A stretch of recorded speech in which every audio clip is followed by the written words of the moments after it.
Richard picking it up offensively in this fourth quarter.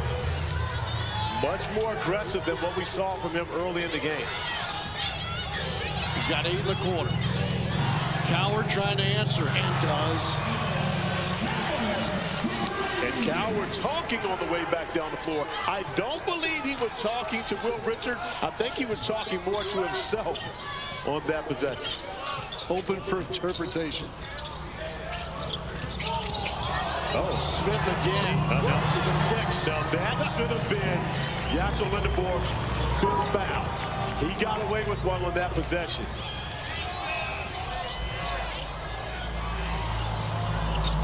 Short roll inside, kick to the corner. Gobert can't finish. And it belongs to the Warriors. Yaxel Lindenborg fortunate to not get called on an offensive foul on that possession. Cameron Boozer just puts his hands up. That would have been a huge foul. That would have been 5 for Yaxel. No call on that possession. It's kind of a superstar. I mean, Summer League superstar right now. I was just going to say, he's getting whistled in November on that. Yes. Oh, November? October. Preseason games as a rookie. Ike trying to tap it in once, twice. Squirts out here, and it stays with Golden State.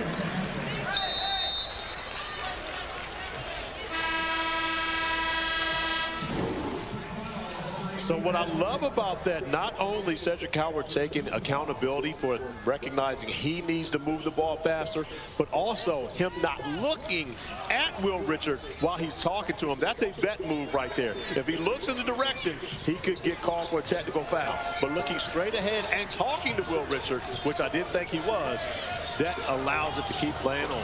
Coward leaves it short. Shot clock violation. Yes, sir. There'll be some nodding and groaning from the stands here. I tell you what, Yaxel Lindenborg getting another bucket out of the timeout.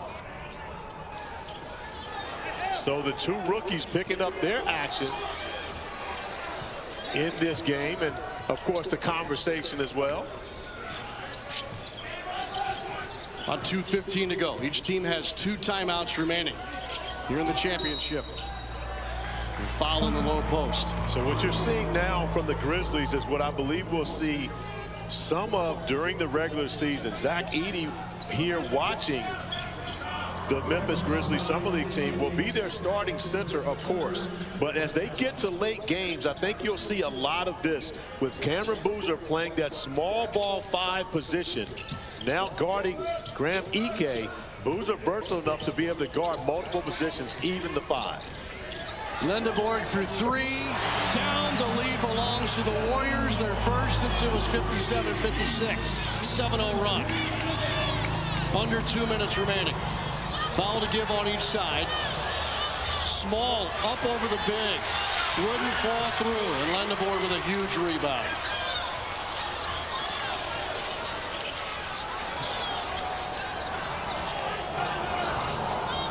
Oh.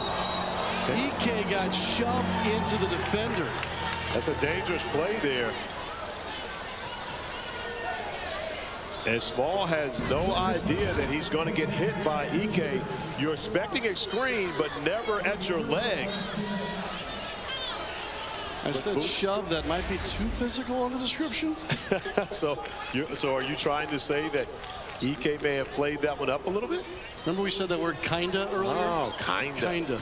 Tell you what, Yaxel Lindenborg is kind of making me rethink my MVP vote.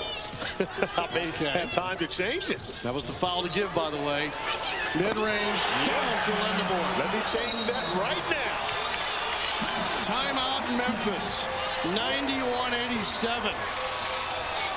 21 points for Yax.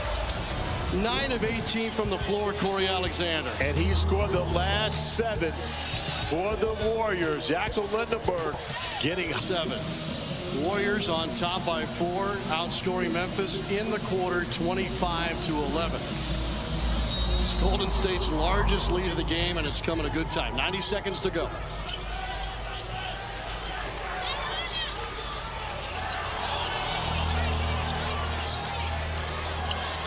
Coward for 3. Good. Clutch.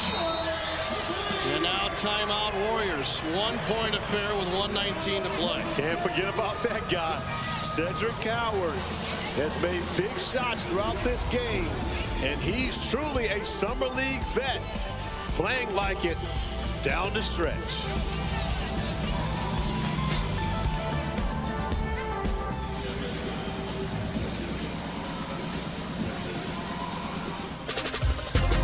Pau Gasol has always been one of the greatest passing big men to ever play. You believe it? Pau Gasol, I told you, a 7-footer with a guard in that body. He is so good.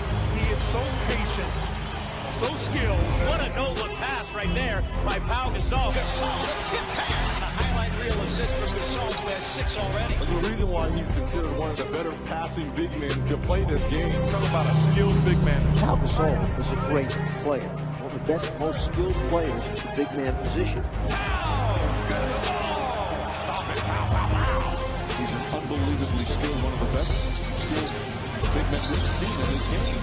He's going to be a Hall of Famer. I'll tell you that. Yeah.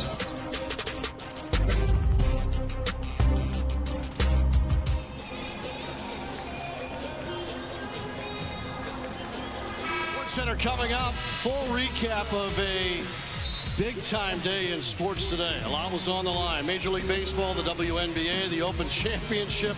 Oh, by the way, the World Cup final. Stick around. Sports Center is next. All right, Cedric Coward this weekend. Semifinals Saturday and today here in the championship. Corey Alexander, high impact for Cedric Coward. But the number that you don't see is 5 of 5 from three-point range. Cedric Coward shooting the basketball extremely well throughout this game, beyond the arc, and knocking down a huge three to make it a 1-point game. One timeout on each side. Lindenborg has been the fuel here for the Warriors in the fourth. Meshack all over it.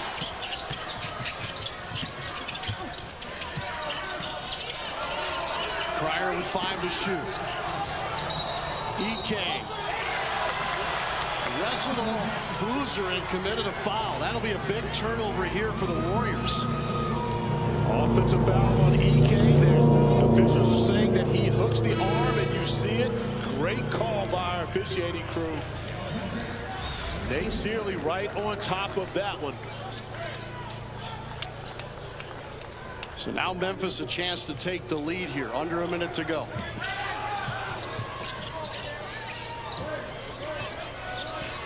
There's a championship moment still to come in this one. Coward tried to find Boozer. Ball deflected. Boozer somehow got it back. Clean strip out of bounds.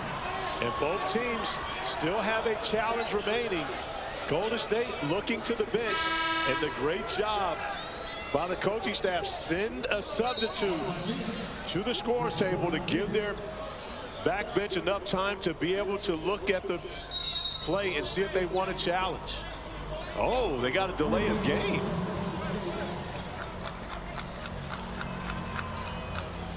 So mark that. Another obviously puts their opponent on the line. Malachi Leones was the sub in.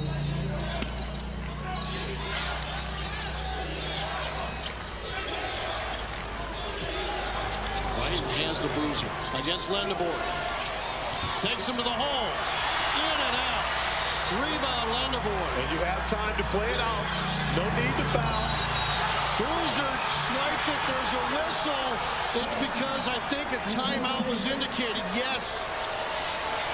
Khalid Robinson called for timeout at the Warriors bench. But Cameron Boozer did a tremendous job defensively, taking the basketball away from Lindenborg. But the timeout awarded on the possession. And it looks as though Lindenborg was actually trying to call the timeout, but it was called by the bench. Khalid Robinson calling it well before the action that we saw. Well, I think Robinson saw Lindenborg trying to get the timeout called. He put the ball in the one arm. That made him vulnerable. When you also see 5 seconds have already evaporated off of the shot clock. So therefore, it was going to be tough to get it across half court within the 8 seconds. So a great timeout by Coach Robinson. Take me to the timeout huddle here, Corey. Well, right now you're letting your team know you've got 3 seconds to get the ball across half court, first and foremost. So whatever you do, it's got to be in the direction of getting the ball across half and then drawing up what you want to do. You want to spend as much time as you possibly can, but still get a quality look, preferably something for Jaxel Lindenberg headed downhill. Better things can happen for you when you're attacking the basket. I don't underestimate the value of the timeout here because it saves the possession. Golden State now without a timeout coming out of this the rest of the way. The possession is more important, especially at this part of the game. If there's no timeout, there's a steal and a bucket in favor of Cameron Boozer, and the Memphis Grizzlies would have a lead right now. Great timeout regardless as to whether you have one remaining or not. Memphis is going to get a look. Question is, will it be a one-point game when they get the ball back in their hands offensively?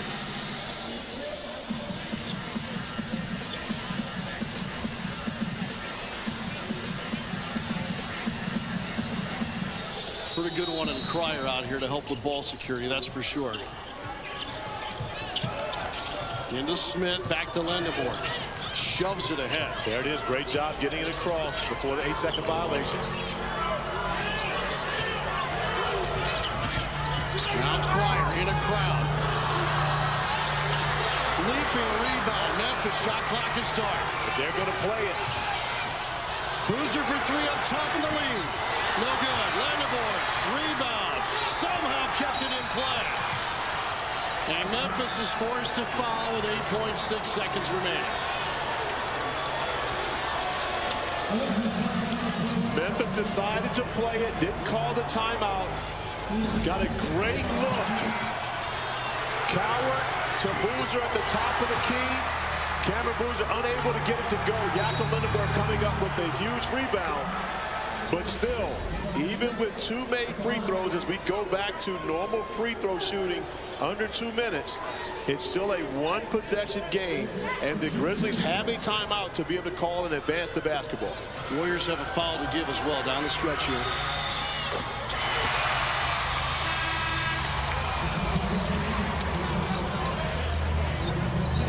$20 points for Smith.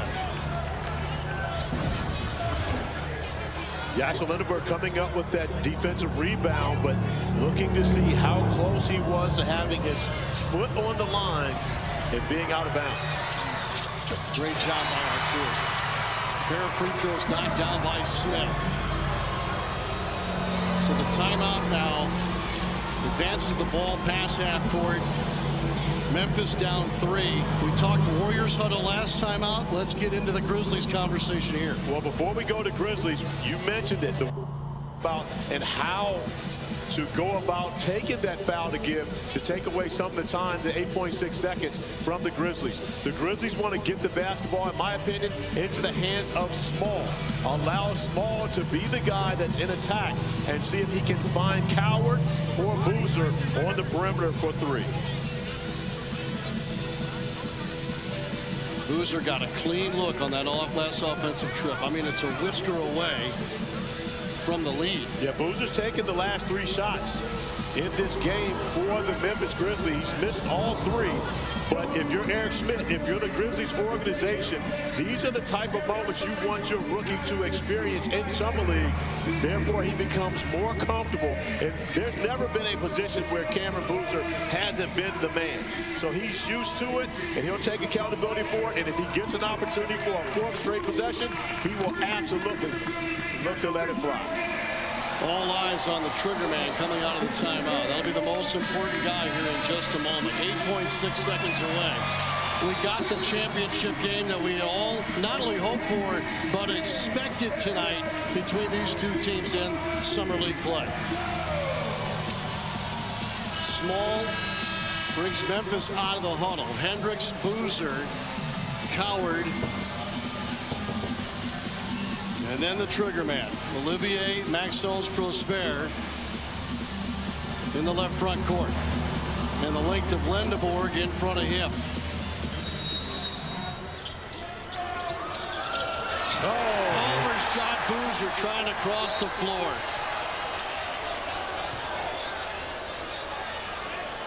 Officials making sure no one touched it because it'll impact where the ball is impounded. Boozer never able to get a break on the basketball. And I love the idea. You get Boozer into the corner, and most likely there will be a stagger screen to get Coward coming to that three-point line, with Boozer being able to find him or attack the basket or find a three of his own. But an errant pass gives the basketball right back to the Warriors. Foul fast here. Yes. Into Cryer. Cryer's eluding Prosper. 4 seconds left. 3 up the floor to Smith. Whistle first before half court. Clock stopped at 2.4. And Omax talking to CP Painter, telling her that he had tried to foul, that he committed the foul early in the possession. But Cryer able to elude the contact and waste 6 seconds off of the clock. Huge.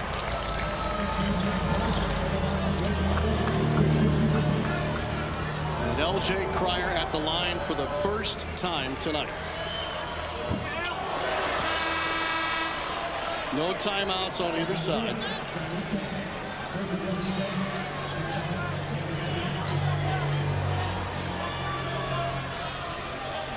Warriors sub inside. EK back on the edge of the lane now.